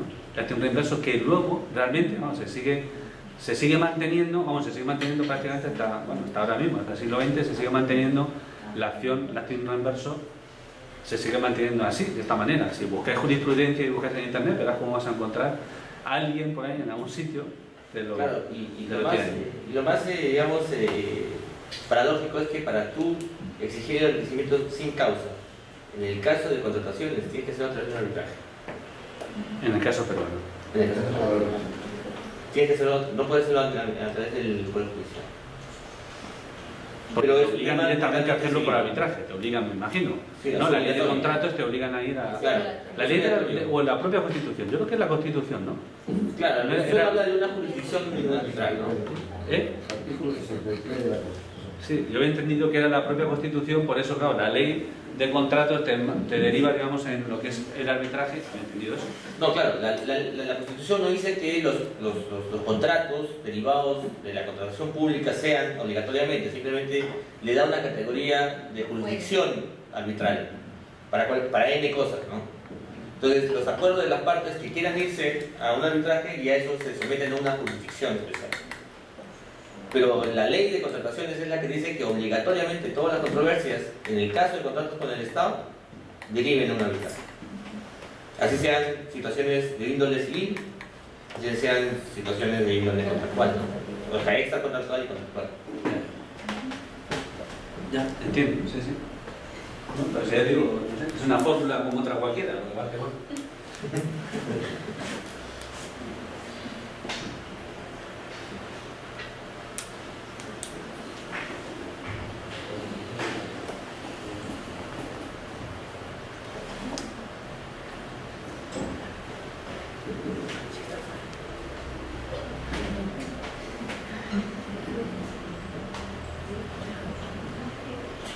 Bien, vamos a seguir con esto, que lo habíamos aparcado como hace 1 hora y media y terminamos, a ver si somos capaces de terminar lo del equilibrio. Pero hemos ido tocando todo el temario, o sea, con lo cual no hay problema. Bien, hemos saltado la otra transparencia Y fijaos en el párrafo segundo, o bueno, el párrafo este negrita del medio, donde precisamente un poco, cuando Hugo era, ¿no? Hugo, en lo que comentaba Hugo de las concesiones y tal, como que el contratista no debe tener pérdida, yo creo que estaba bien claro, es decir, hay en esa línea, ¿no? Esa cláusula, es decir, evidentemente, en los supuestos en los cuales se pueda aplicar, tampoco supondría que ese seguro a todo riesgo, ¿no? Yo creo que eso se entiende, claro. Es decir, entrar en contratación con la administración que tiene unos intereses muy definidos, por muy difusos que en algunas ocasiones sean, no se puede establecer unos sistemas de contratación, por lo menos con carácter general, que supongan un seguro a todo riesgo para el contratista. Es que no debe ser por sistema. Porque si es por sistema, la administración está dejando, hay una parte de gasto, digamos, que tiene la administración y de costes en ese servicio a favor del contratista, que no tendría por qué. Porque evidentemente hay unos umbrales. Siempre, en todo negocio hay unos umbrales. Con lo cual, claro, esa rectificación, digamos, automática, solamente soy contratista si gano. No, es que eso no tiene mucho sentido. Ya digo, sigo insistiendo que no tiene mucho sentido. Otra cosa es que la reformulación que se haga del contrato, pues sea una reformulación, digamos, un poco difusa, porque en realidad lo que se está haciendo es utilizar, digamos, por ejemplo, yo creo que eras tú que comentabas el tema de los contratos de colaboración público-privada. Claro, los contratos de colaboración público-privada, hay ahora mismo seis contratos de estos en materia de sanidad en la Comunidad de Madrid, en España, y los 6 están recurridos al contencioso. ¿Por qué? Vamos a ver, fijaos que en los contratos de colaboración público-privada se está hablando de un desarrollo, digamos, de un servicio, de la ejecución, digamos, de ese servicio que anteriormente tenía la administración, o que tiene, digamos, la administración, ¿no? Un hospital es un servicio que mantiene el Estado o una comunidad o quien corresponda, pero lo mantiene la administración. Y lo ejerce la administración. Claro, con los contratos de colaboración público-privada que se han incluido, digamos, en la Ley 30/2007, anteriormente no existía como tal, o por lo menos lo que se ha hecho, digamos, es darle forma. ¿No? Es decir, ¿qué es lo que...? Aquí hay una cuestión muy sencilla, que es una cuestión económica. Y uno mira y dice, ¿cuánto se está gastando la administración en mantener un hospital? 100 millones de euros. Entonces, en el convenio de colaboración público-privada, al final, para que la administración, digamos, rentabilice ese tipo de contrato, tendrán que ofertarle por debajo de 100 millones de euros. ¿No? Es decir, yo traslado, digamos, mi gestión de ese hospital a un privado, porque en realidad va a gastar menos que yo. Porque si gastan lo mismo no tiene sentido. O va a dar mejor servicio al mismo costo. Vale, esa es la teoría, sí. Da el mismo servicio, al mismo coste, te vas a Madrid y lo cuentas allí en la plaza en la Puerta del Sol. Lo cuentas allí que verás. Vas a venir arreado para acá. Vamos a ver, claro, efectivamente, lo que tú dices, dar mejor servicio por menos coste. ¿Y cómo se da menos servicio por menos coste? ¿O por igual coste? Ya empezamos a pensar, ya estás pensando. Claro, es que lo mismo que tú piensan los ciudadanos. Por ejemplo, que el médico pues no llegue después de 2 horas a prestar el servicio, ¿no? Porque en las empresas, en la actividad pública pasa así, ¿no? Que a veces los médicos atienden mal, las enfermeras también, en cambio en el sector privado pasa eso, se va el médico, se va la enfermera, puedes presentar una queja de protección al consumidor. Pero eso no cuesta más o cuesta menos. Es decir, eso puede ser que al final tú estés cabreado o no estés cabreado. Quiero decir, claro, cuando uno llega a una consulta de un médico que llega 2 horas tarde y tú tienes el número 16 y en vez de estar 1 hora sales a las 3 de la tarde y has estado 5 horas esperando. Pero esto tenemos ciudadanos cabreados. Es que como sector pero eso privado, no se puede cuantificar. Es que como sector privado es más temeroso de alguna denuncia o de algún tipo de acción civil que el Estado, porque el Estado al final, si quiere te paga o si quiere no te paga, o te paga cada 10 años. En cambio al privado tú le puedes instructar sus cuentas, la multa se le impone y la tiene que pagar sí o sí. Sí, pero fíjate una cosa, vamos a ver, estamos hablando de personal que es personal del Estado, ¿eh? La mayoría es personal, en la categoría que sea, es personal funcionario, con lo cual evidentemente tú eso no lo puedes tocar. Es decir, tú la parte de personal en principio no la puedes tocar para mejorar el servicio, como dice Gustavo. No la puedes mejorar por eso. Porque si yo estoy intentando rentabilizar por el mismo precio, dar algo mejor, no puede ser que si tengo 3 médicos ahora tenga 2. Entiendo. O sea que el personal es muy difícil que tú lo toques. Porque si tocas el personal, realmente, claro, estás ahorrando costes. Pero claro, ya seguramente lo que hace una persona, 2 no hace una persona. Es que yo creo que eso es de cajón, ¿no? Lo que hacen 2 o hacen 4 no lo hacen uno solo, normalmente, ¿no? Entonces, ¿en qué vas a mejorar el sistema? ¿Vas a dar mejor atención, por ejemplo, en operaciones? Pero si recortas personal, tampoco puedes darlo. ¿O es que va a tener mejor pericia el cirujano? Porque si no sería para darle leches al cirujano, claro, es decir, es que todo lleva una cadena. Le damos de leche porque anteriormente, cuando era de la administración, no lo hacía y ahora que es privado, sí lo hace. Claro, ¿no? Quiero decir. A ver, entonces, ¿cómo se rentabiliza? Claro, es que esa es la gran pregunta. Es decir, claro, la forma teórica es muy sencilla, la que has dicho tú, y rápidamente, que es la que la administración allí mantiene. Mejor servicio, menos coste. Pero eso hay que demostrarlo. ¿En qué? Porque claro, ahora mismo tenemos servicios de compras centralizadas, por ejemplo, de mantenimiento de material de un hospital. Si es que ya más que eso no se puede hacer. Porque entras en un catálogo realmente competitivo, electrónico, competitivo, una forma para adquirir ese material con unos índices, digamos, de competencia bastante interesantes, con unos costes no muy altos, no demasiado, vamos a ver, con unas ganancias, mejor dicho, demasiado altas para los que están en esos catálogos. Entonces, ¿cómo mejoras? Claro, es que si yo gasto 100 millones, tú me tienes que decir que tú vas a gastar, por lo que te digo, que lo que realmente yo determino como administración es que yo estoy gastando 100 millones, pero tú me dices que me ofertas el mismo servicio, el mismo, no mejor, el mismo por 90 millones. Pero me tienes que explicar cómo, por qué 90 millones. Entonces, claro, esto es lo que no pasa por la cabeza de los sanitarios. Y vamos a ver, si este vale 90, 10 millones me tienes que explicar dónde salen, cómo se deducen esos 10 millones. ¿Vamos a cerrar algún día del año el hospital? Cerramos el mes de vacaciones y les mandamos a otro sitio y ahorramos un mes. Es que es muy complicado. Claro, el tema es, a ver, en el Perú se han concesionado 2 hospitales de salud que entiendo son las experiencias más revolucionarias en toda Latinoamérica, porque son los primeros casos que se dan. Y justamente son empresas españolas que están en ello. Los que se han quedado con la gestión. La idea es que los fondos que maneja salud son fondos privados. Si bien es cierto, salud es una entidad pública, pública en el sentido de que el Estado designa al presidente y a la mayoría de los directivos. Sin embargo, es una entidad privada porque administra fondos privados. O sea, no administra fondos del Estado, sino fondos de los contribuyentes o de los derechohabientes, ¿no?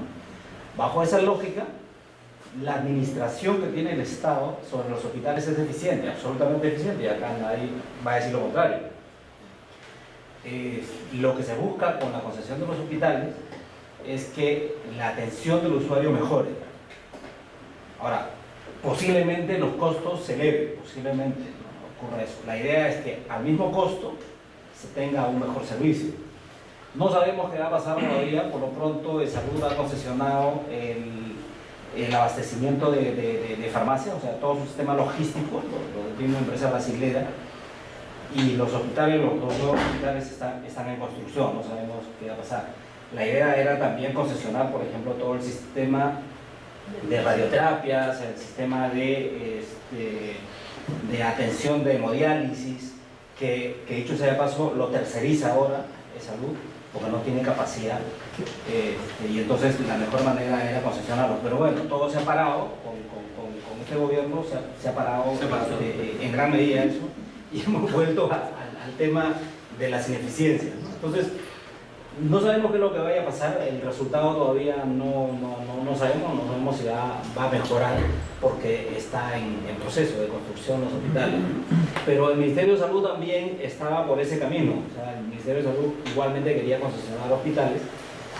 De hecho, la construcción ya se hace vía vía contratación pública, pero lo importante ahí es la gestión del hospital, que como le digo, pues parece ser revolucionario. Parece ser, ya, o sea, al final empiezas a buscar y no hay tanta revolución. Que ya en el siglo XIX éramos listos, ya habéis visto que en el siglo XIX éramos listos ya. No, de por sí los servicios de salud en el Perú son pésimos, son pésimos. O sea, si de salud es malo, el Ministerio de Salud aún peor. Ya. Bueno, pero esos son conceptos. La cuestión es que si estamos hablando siempre de recursos escasos, ¿no? Cuando estamos hablando de economía, como me explicaba a mí, ¿no? Me explicaba con el Samuelson esto de economía, ¿no? Me decían, bueno, vamos a ver, es que aquí solamente hay dos cosas. Y si yo produzco mantequilla, no puedo construir tanques. Y si construyo tanques, tengo que producir la mantequilla. Y es que al final tú tienes una curva que siempre hace así.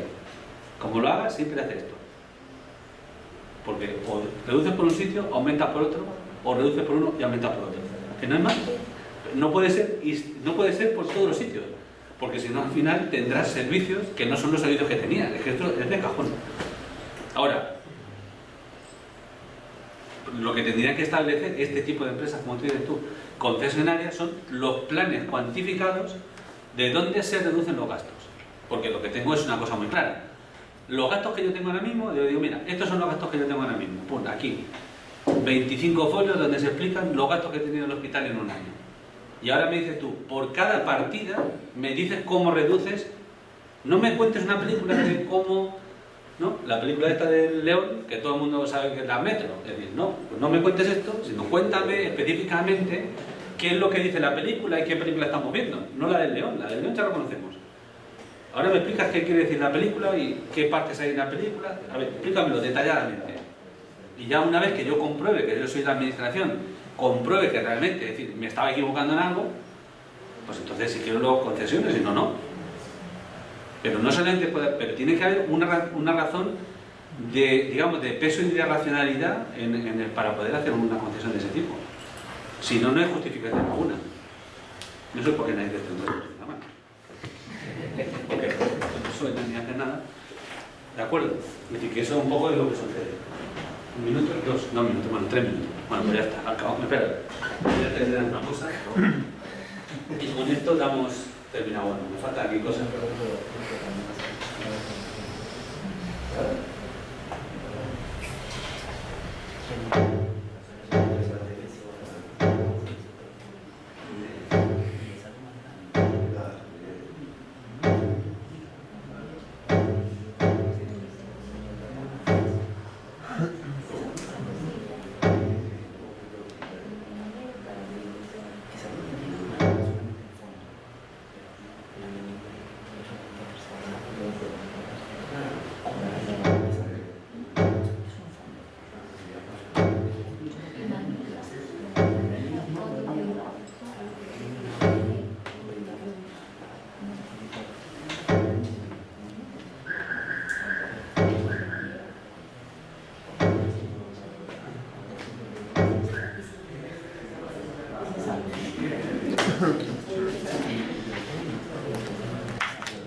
Bien, con esto vamos a...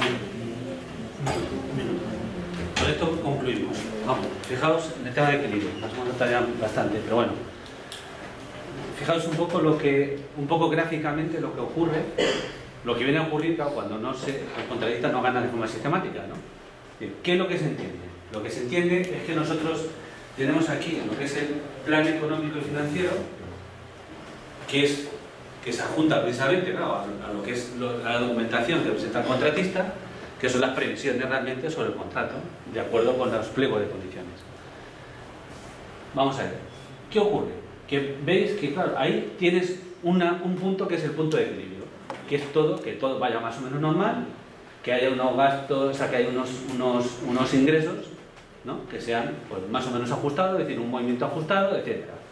Pero fijaos que, bueno, que yo aquí establezco dos líneas,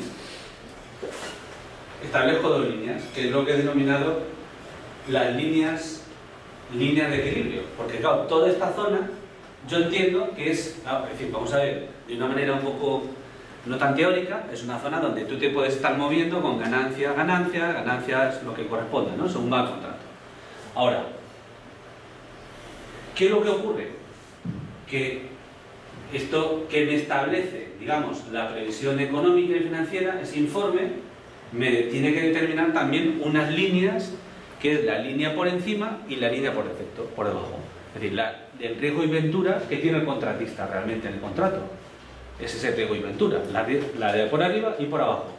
Quiere decir que esto sería la ventura, ¿no?, la línea de ventura a favor de la administración, en su caso, y la línea de riesgo, ¿no?, zona de riesgo, como veis, zona de riesgo que sería, ya estaríamos hablando, no de esa, vamos a ver, no se trata de una línea, aunque se pueda determinar incluso matemáticamente, no se trata de una línea.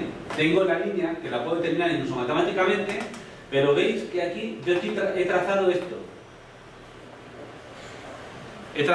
Quiere decir que, claro, en un negocio, en un contrato, al final, lo que obtengo es que puede haber ahí unos altibajos en un periodo temporal concreto. Y ese periodo temporal concreto, estas flechitas que he puesto aquí, es las zonas de ventura, las zonas de donde aquí estoy por debajo o por arriba, ¿no?, como vemos aquí en estos espacios, estaríamos fuera de la zona de equilibrio. Por debajo, según lo que decía Hugo, esto de aquí no existe, y cada vez que tenga un pico de estos, reequilibro el contrato. Luego siempre estoy en ganancias, efectivamente. Pero yo lo que defiendo es que estos picos, por eso digo que aquí hay una pérdida que tiene la administración, que puede ser grande, estos picos, este espacio, todo este espacio, cada uno de estos picos, cada uno de esos picos que yo puedo determinar, el contratista puede determinar, no tengo por qué reequilibrarlos. ¿Por qué? Porque aquí yo no estoy demostrando que haya una pérdida continuada en ese contrato. Lo único que estoy determinando es que en un momento determinado no me va muy bien. Pero en el contrato, en el conjunto y la duración del contrato es un momento determinado. Luego esto me lo ahorro. Ahora tendré que ver si esta línea es una línea que me empieza a ver así y me empieza, digamos, en un tiempo prolongado en ese contrato, que yo es lo que defiendo, es decir, que esto debe ser determinado en un tiempo más o menos prolongado y no en un reajuste al mes. Hay que determinarlo con el tiempo. Es lo que vengo a defender. Por eso no estoy de acuerdo con que esos reequilibrios se tengan que hacer por sistema, porque el contratista no quiere perder. No me toma, claro. Ni yo. Y aquí es cierto que es una novedad, digamos, de nuestra ley, que también es cierto que cuando yo estoy en la parte de arriba, exactamente con la figura simétrica contraria, inversa, y estoy en la zona de desequilibrio a favor del contratista, tampoco amortiza la administración, tampoco gana la administración con ello. Pero si ganase en exceso, también tendría que revertir en la administración ese exceso. Pero tendría que ser igual, prolongado en el tiempo. Es decir, que se ve que está por encima de esa línea de ganancia normal que se establece en ese informe financiero. Es decir, tanto la administración cede por un sitio como cede por otro, y si gana el contratista, que gane la administración. Esta es la compensación con respecto al equilibrio. Porque si solamente equilibramos cuando se desequilibra a favor del contratista, que era lo que ocurría tradicionalmente, pues hombre, ahora yo creo que esto es un avance que también se reequilibre para la administración.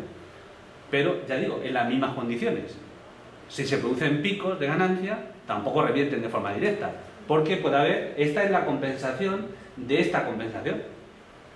No necesito estar siempre sobre el contrato para reequilibrar continuamente el contrato, porque bueno, puede ser que este pico no exista, pero existirá este, y este a lo mejor es más grande, como veis aquí, que este y que este. O que existan 3 picos de estos y 2 grandes aquí. Claro, es que eso lo tendré que ver, digamos, con una duración del contrato determinada. ¿Vale? Bueno, pues súper encantado de estar con vosotros. Ya me llevan por aquí de excursión por Lima. Y vaya, la verdad es que ha sido un placer, ¿no? Yo creo que tenéis muy buen nivel, tenéis un nivel muy bueno. Y yo creo que no vais a tener ningún problema en ir, digamos, siguiendo el máster, incluso con una, digamos, como yo digo, con una legislación intrusa, ajena, y que siempre yo digo que un poco que el estudio que hagáis del temario o de cualquier cuestión, si tenéis alguna duda, no dudéis desde luego en preguntar, pero que yo creo que no vais a tener ningún problema. Va a ser enriquecedor porque vais a tener, digamos, siempre, digamos, un punto crítico, ¿no? Y yo, como yo siempre digo, nosotros cuando venimos, yo cuando por lo menos mi impresión es que yo digo, cuando voy a un país que no es el mío, yo digo, bueno, es que yo voy a enseñar a la élite del país, ¿no?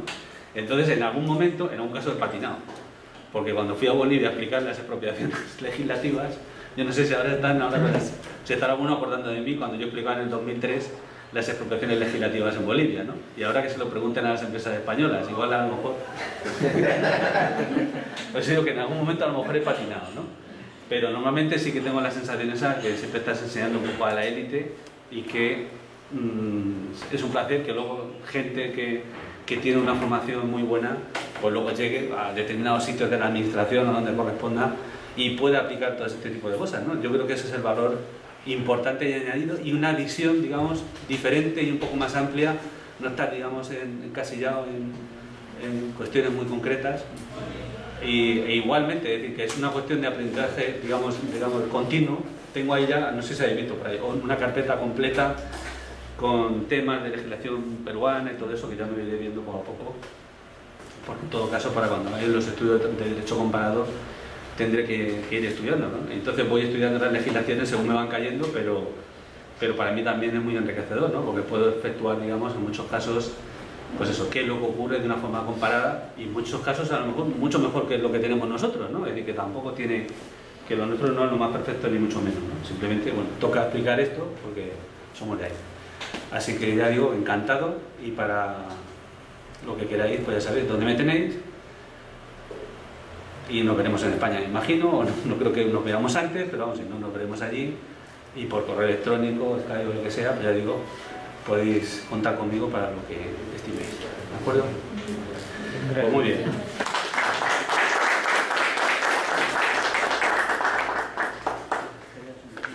Sí,